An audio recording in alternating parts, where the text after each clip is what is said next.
Hello, my name is Kale Casey. I'm one of the information officers with Pacific Northwest Team 2.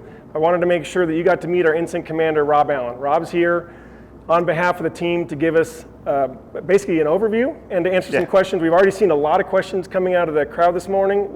We know this has been a very engaged crowd. This is the Front Range. Where else is the crowd as good in terms of being involved in all the different fires over the years with High Park, with 4 Mile Canyon, with the numerous big fire footprints in here. Of course, High Park sits all up in there. Rob, go ahead and take it from here, and we'll have a Q&A at the end.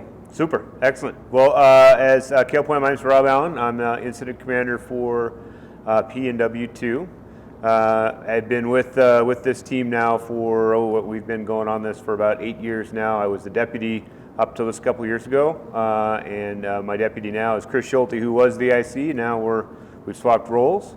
It's been pretty good. My day job, I am the Forest Fire Management Officer, the Chief 1 on the Okanagan-Wenatchee National Forest in Washington State. So no stranger to large fires and multiple teams and a lot of stuff that we have at home ourselves too. So one of the things that we often get in Region 6 also is inclement weather that comes in, being on the coast.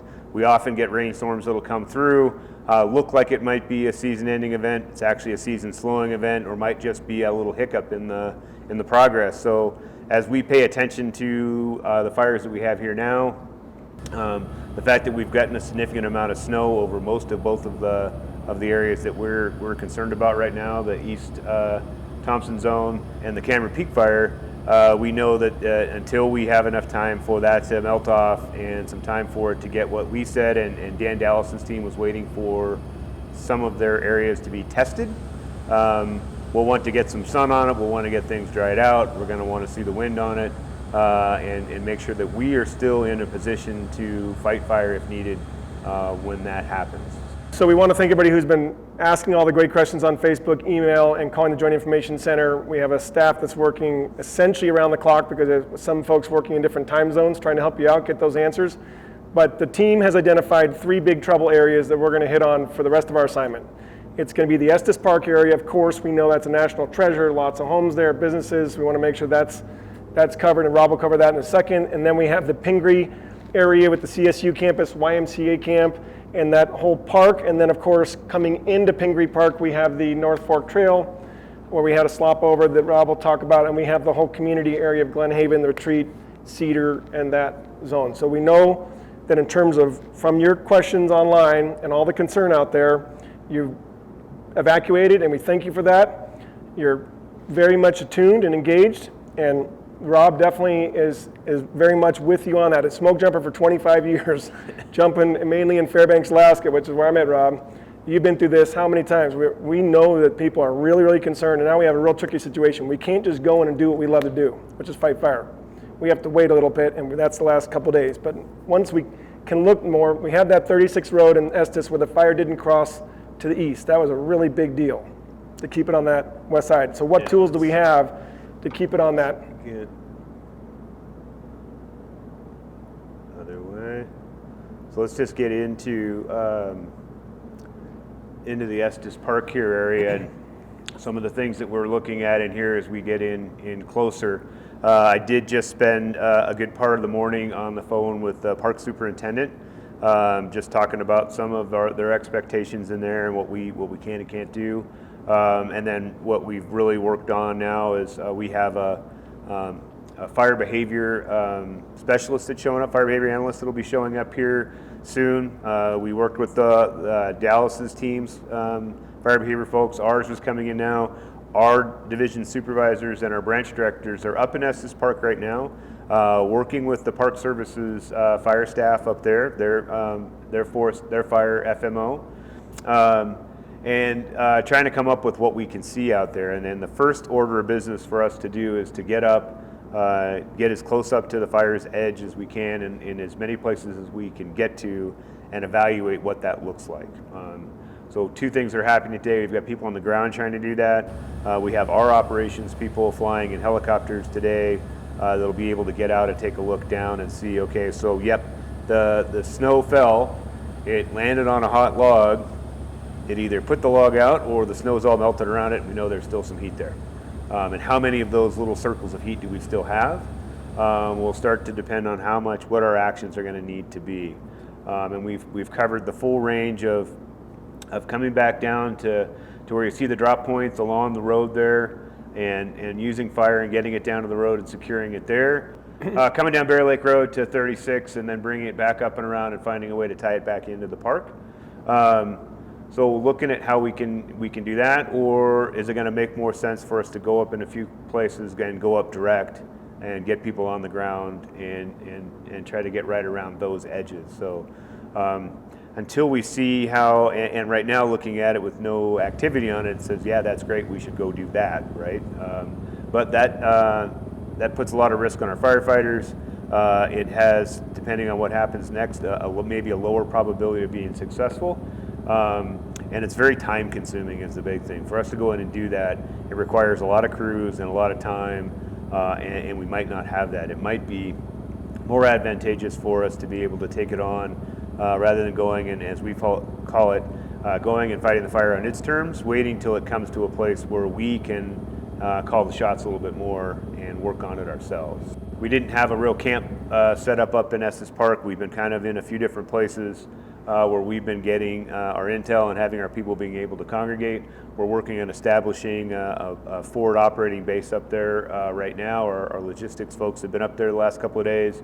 We have an ops chief that's going to be moving up there and being the point of contact up there for the park and for the city, the fire department, and their folks up there, so that we have that connection back to us through them right there, real time, whenever they need to have a question, and starting to identify what resources from that 1,300 or so folks that we have that we need to move up there to be in place.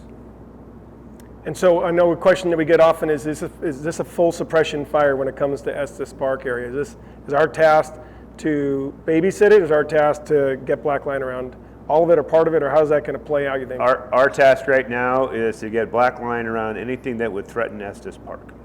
Okay, so that hopefully at home, for everybody who's been asking all the great questions about Estes, yes, there's still some threat because there's not containment around the east side. But as Rob just said, we have crews, engines, bulldozers, we have chainsaw specialists, we have all sorts of folks ready for when the conditions get us in there. And that's probably going to be a similar story. Let's shift up to the North Fork Trail. That was a part of the fire that kind of slopped over during the big explosive fire growth, and that threatened Glen Haven, the Retreat, Storm. In addition to the activity that took out structures, this is posing another threat. Right, that started to come out and become an issue at the same time as with the same wind event that blew Troublesome up and over the divide. So although there hasn't been a lot of action in there, we were keeping an eye on that. It's one of the things that sets up this fire to do what it has done in the past, where it kind of works its way to the south, and then we get the east winds, and it blows itself right back out to the east, like you've seen all the rest of those kind of runs on this fire. So we're keenly aware that that's in there, and really starting to get in there now to take a look at what the options are that are in there. Because of the threat to homes and other improvements, both in Estes Park and in the Retreat and the Storm Mountain areas, there wasn't as much attention put on to that area at the beginning. Now that we're getting a little more stabilization and we've got more line contained in there, we can pull back and look at, okay, here's one of our spots. Now we have some extra resources. What can we put in there to do to make that, to eliminate the threat from that moving out and burning into the Glen Haven area and having to keep doing this all over again. Okay, great. And so again, to the Glen Haven residents and everybody who's impacted by that to the east, we will be getting footage of any activity that we can, fire activity, suppression activity, ongoing throughout the course of our assignment. So our pledge to you is we're going to cover Estes, we're going to cover this Glen Haven area, and then we're also, of course, we're going to cover the whole fire, but then the third area of concern is the YMCA camp, the CSU campus up in the Pingree area, and of course it's beloved to many. That's where I spent my assignment for the High Park fire when I was a paramedic out here, and so it's a big place in a lot of people's heart. I got to work with the college kids who were serving the fire crews food before it turned into where we put them all in yellows and we're worried about the camp burning down in 2012. Well, there were some impacts, but it looks like the fire's about a half mile behind the YMCA camp. And Rob, I know we got a bunch of questions about our suppression plan for this area. Yep, and again, that's another one of those spots too where we've had a lot of fire in and around the area. We've got crews that are moving up into that area as soon as we can get up on the road system and get in there, and we'll be doing the same as we're doing every place else, right? We know we have areas that that still have some line that needs to be contained or worked on. We're going to go in and we'll evaluate what that looks like, what the snow has done for us. But with the mindset going in that we're not done working here yet, it's not a done deal. We're going to go in and see what we have left, see what our weather forecast looks like going out into the future, and that'll determine as we start setting priorities and where we need to put action in. Will give us those. We'll use some of our science looking at the fire weather, what the fire behavior might be, what it's looking like as we're drying back out. And then setting those priorities and getting things into place to still take care of the things that are still a large fire, but getting smaller in the areas that we really need to be concerned with.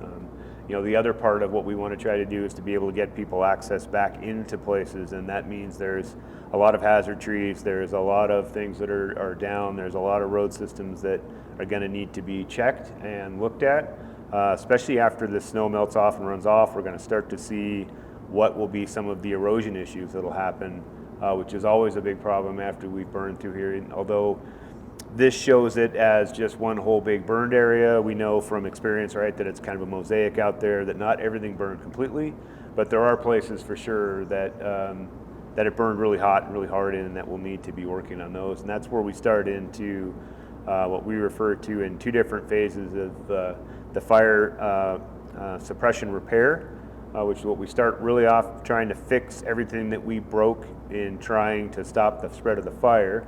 And like dozer lines, hand lines? Dozer line, hand lines, safety zones, broken fences, things that we've gone through that we had to get out of the way so that we were able to put fire line in and stop the spread of the fire. And then the second phase is a much more scientific look from the Forest Service actually putting together a burned area emergency response group. A bear team will come in and start looking at really things that they need to do for stabilization, and they'll use a lot more of the science and a lot more of, hey, this is what we need to do, as opposed to kind of our quick, we're going to come in, repair what we broke or what we damaged in the suppression actions we took, and then coming back from there. And then there was a whole nother line of stuff that'll need to be replaced after they get a chance to go through and get their damage assessments, get the insurance agencies and everybody else involved in other parts of that. So. Great, thanks. So as we zoom out and we talk about mapping, the burned area emergency response team, they're going to create burn intensity maps and all sorts of products. We were talking about in the Comanche Peak Wilderness area especially, we haven't been able to do our normal mapping, right? Normally when there's clean air and an active fire, we send helicopters and chips up with infrared to get a good clear picture. What's our picture now, Rob? Yeah, that's one of the things that'll be interesting here talking to Dan Dallas and the folks that were here before with the Rocky Mountain team. That area in the Comanche Peak area right now showing where it started to make a little bit of movement with that last wind push. We know that there's going to be more fire on the ground in there. We don't know how much. Normally we do get either a NIROPS flight, a satellite flight, or we'll get an aircraft that flies overhead, can do the whole thing. We also have the Colorado multi-mission aircraft that we often will bring in, and that's much more focused, can fly in that one area but has to do a bunch of passes, or one of our helicopters with our super low tech, right, where one of our helicopters goes up with an ops person and an iPhone or an iPad and just kind of film what they see out the window. So we'll be trying to pull all that intel in as we get better weather to fly. Hopefully tonight we'll have clear enough skies that we can get our infrared mapping done and kind of anticipate seeing some bigger growth in the Comanche Peak area. Okay, so thanks so much to Rob Allen for being here. Thanks everybody for staying engaged. Again, our assignment is 14 days. This is just day one. So we're here for you. We have got a very adept information crew that's been working loyally behind the scenes for days and weeks, and a lot of them are still here operating the cameras as we speak right now, Patrick and Mike. So again, thanks so much for all your kindness to the fire crews. We've been passing that on, the posters that people have dropped off. We're going to go put in places once we can get out there. We've got a big stack of them here. And again, thank you so much. We appreciate you.